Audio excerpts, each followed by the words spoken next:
you serious? Are you serious? The winds are blowing in Newfoundland, Canada. And we're hearing from some of our online church up there asking for prayer. But there's Category 2 hurricane winds. It's not a hurricane, but that's how hard the wind's been blowing, the rain. There's damage everywhere, 40,000 people without power, folks in the prayer closets. While that's happening, here's a report. According to PAL Airlines and aerospace meteorologist Brian Walsh says that it's been 40 years since the sustained winds this strong have been recorded at the airport there in Newfoundland. He says that at 12:30 p.m., the airport recorded sustained winds at 106 kilometers an hour. The top speed recorded was 158 kilometers. That was the highest gust. And so it's crazy what's going on there in Newfoundland. We really need to pray for our brothers and sisters in Christ there. Meanwhile, the extreme weather conditions is coast to coast because, again, the rains keep coming down, the floodwaters keep rising, and the Oroville Dam is in jeopardy. And BP Earthwatch has got a very powerful video about this. You can check it out at his channel, at the BP Earthwatch YouTube channel. But certainly, the extreme weather conditions around the globe are off the charts, and they have not stopped, and they're getting worse. The big crack in the ground in Italy that's threatening 2 small towns. The unbelievable Hell's Mouth opening in Siberia, Russia, which is just off. I never seen anything like that, where the ground literally opening up like the gates of hell almost. They're calling it the mouth of hell. There's just an unbelievable, apocalyptic, catastrophic, if we're not careful, cataclysmic, extreme weather conditions still happening around the world. So we'll keep you up to speed. Don't miss tonight, Sunday Night Live. We'll be praying for everybody up there in Canada, all of our brothers and sisters in Newfoundland. We're praying for you. God bless. Don't miss tonight, 7 p.m. Eastern. My guest will be Russ Dizdar. All right? So we got a lot to talk about. God bless all of you. Are you serious? Are you serious? They have found a massive statue, an ancient statue in Cairo, Egypt, of an elongated skull. That's right, of an elongated skull, a statue 26 foot tall. They believe it's of Ramses II, the famous pharaoh of Egypt. Matter of fact, let me just show you. Here's some of the, and Dabu 77 has got a great YouTube video on this. I'll put the link of that below. Also, NPR has a great full article on this. Here is the actual photo. This was taken by Getty Images, and there you see they have these huge cranes, backhoes. That's an actual backhoe. They're digging this thing out. There is part of the skeleton, actually statue, that they're pulling up. Not skeleton, statue. Okay, I'll show you some more information. The identification of this newly discovered colossus as the famous Ramses II is not yet confirmed, but it's believed to be him. Dr. Aman Ashmani, the head of the Egyptian team, indicated that they're going to now complete the research and excavation work of the remaining sections of this statue to confirm the identity of its owner. On the discovered portions, there is no inscription yet found that would make it possible to determine which king it is, but discovery in front of the gate of the temple of Pharaoh of Ramses II suggests that it is likely him. Now, Amo Ashmawi and Derek Ra of the University of Leipzig have been working on this. Let me just give you, here's a side picture. That is of the skull. That's the ear, okay? That is the ear. And I'll show you the front of the face of the skull in a moment as they're digging this thing out. Unbelievable. It's made of quartzite. It's just an incredible, unbelievable. But here's what's going to blow your mind. Wait till you see this next picture. Ramses II is known as the Greeks of the Osmanes. Today, the name is most familiar thanks to the impassable passage of time, which was a romantic poet Percy Shelley wrote. But look at this.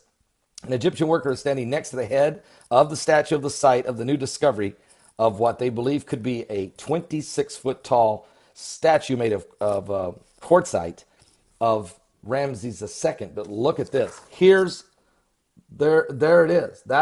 There it is. This picture taken by Getty's Images. Check this out, folks. Are you serious? That skull, what? Elongated. elongated skull makes you start to think about the days in the Bible, in the book of Genesis, where there were angels, the fallen angels, came and looked upon the daughters of men, saw they were fair, took from them wives as they chose, and they bore them giants, renowned men, giants in the land. And there has been already skulls found in Peru, and we know Eli Marzulli's been involved in that. There's been skulls found in Mexico. There's been skulls found all over the world, some of them with elongated skulls in the Middle East area as well as Peru. And here's a statue of probably Ramses II, certainly one of the pharaohs. There's his ear again, but you're looking at from the backside. That's his skull. It's an elongated skull. Unbelievable. We're going to check into more of this. Now, here's the situation. These different skulls that have been found, and skeletal remains have been found historically over the years of giants that were probably in the neighborhood of 13 to 14 foot tall. And that shouldn't shock us. The Bible tells us that when Joshua and Caleb and all the spies went into the land of Israel to spy out the land of Canaan, they saw the Canaanites, this tribe of Canaanites, and they said, we look like grasshoppers compared to these guys. Well, if you're 6 foot tall like I am, and you look up at a man 14 foot tall, are you serious? Are you serious? You would feel like a grasshopper. And they have found giants all over the world, skeletal remains of giants, and every time the Smithsonian Institute comes and takes the skeletons away, and we never, ever see them displayed again. Now, they don't have a problem displaying the dinosaurs. They don't have a problem displaying the large dinosaur bones from many, many years ago, but they don't want to show you the Nephilims, the skeletal remains of these Nephilims and giants, because if they do, it blows the entire Neanderthal theory out the window. It throws Darwinism out the window, and it solidifies and proves the biblical narrative that there were giants in the land in the book of Genesis before and after the flood. And we know they were because after the flood is when Joshua and Caleb saw these giants and had to fight these different tribes, the Hittites, the Jebusites, the Amalekites, the Moabites, the Canaanites, all of these different tribal giants. And also David, the Philistine giant, he took down, of course, Goliath of Gath, which some believe was almost 10 foot tall. And of course, he had 4 other ugly brothers bigger than him. So this, they have to hide this. But now they find this statue, and the statue is of a pharaoh who had an elongated skull. No wonder there were these pharaohs of Egypt. And remember, the giants were around during the days of the pharaohs because the children of Israel were slaves to the Egyptians. And they had to break free on the Passover and then go through the wilderness, only to wind up at the Jordan River to cross into Canaan, and there's these giants. So no doubt Ramses, all of the Ramses and pharaohs were probably had the DNA of the Nephilims and had the intellect to build and the ability with the ancient understanding, the technology of the fallen ones. That's why they were such master builders. This is why they were such mighty hunters like Nimrod. So anyway, they're trying to hide this stuff from us. I'll be back with some more current world events, but it is certainly very fascinating finding. I really wish I could hear what L.A. Marzulli is going to say about this one. Are you serious? Are you serious? Something biblical is going on with the signs of the second coming of Christ. We're living in the last days. That which has been hidden is being revealed. Are you saved? Are you serious? Are you serious? Fukushima! Radioactive! Radioactive! This is getting out of control, and we got to deal with it. Even if we don't know what to do, we got to deal with it. We got to try something. We just can't sit here and let 6 nuclear reactors melt down and destroy the world. Well, we've got new information. Scientific researcher Ken Jensen, I had him on my show a couple weeks ago, has sent me some new information today that is coming out of Fukushima. Dr. Kaladkak says that they will never be able to clean up or to decommission this thing. They said it's a fantasy if you think they can fix it. What was also revealed in these new photos is what appears to be a hole in the grate at the bottom of Unit 2 reactor containment vessel. It's variously been described as 1 meter or 2 meters in diameter. Huge hole at the bottom.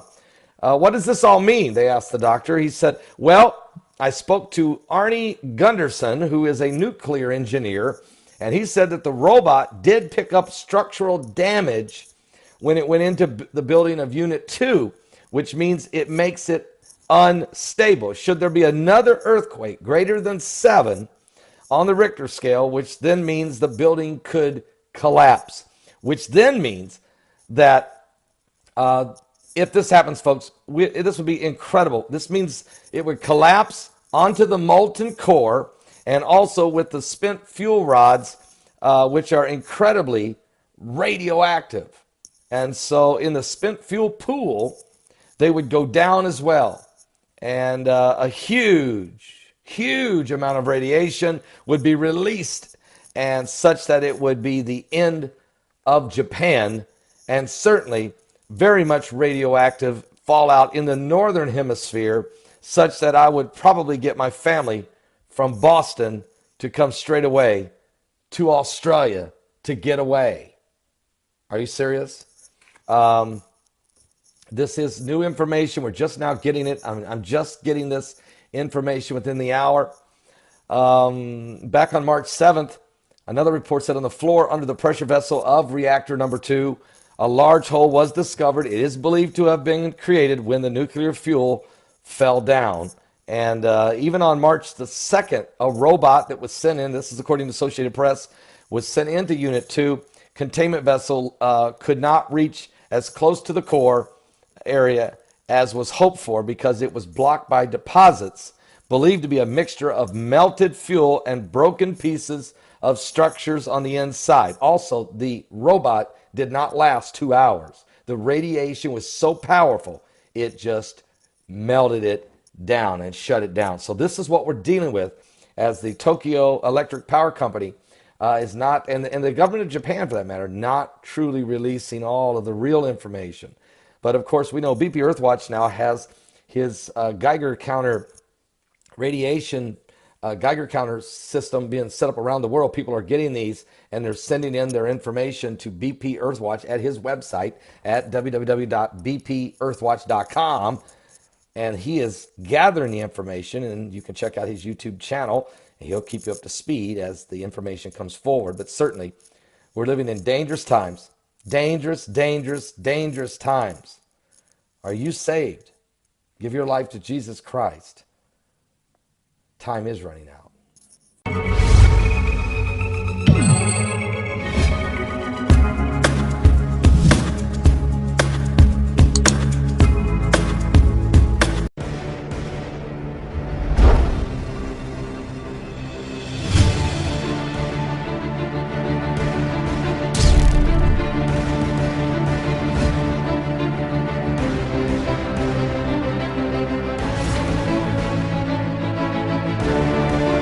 Serious? Are you serious? The winds are blowing in Newfoundland, Canada, and we're hearing from some of our online church up there asking for prayer, but there's Category 2 hurricane winds. It's not a hurricane, but that's how hard the wind's been blowing, the rain, there's damage everywhere, 40,000 people without power, folks in the prayer closets. Also, while that's happening, here's a report. According to PAL Airlines and aerospace meteorologist Brian Walsh says that it's been 40 years since the sustained winds this strong have been recorded at the airport there in Newfoundland. He says that at 12:30 p.m. the airport recorded sustained winds at 106 kilometers an hour. The top speed recorded was 158 kilometers. That was the highest gust. And so it's crazy what's going on there in Newfoundland. We really need to pray for our brothers and sisters in Christ there. Meanwhile, the extreme weather conditions is coast to coast because, again, the rains keep coming down, the floodwaters keep rising, and the Oroville Dam is in jeopardy. And BP Earthwatch has got a very powerful video about this. You can check it out at his channel, at the BP Earthwatch YouTube channel. But certainly, the extreme weather conditions around the globe are off the charts, and they have not stopped. And they're getting worse. The big crack in the ground in Italy that's threatening 2 small towns. The unbelievable Hell's Mouth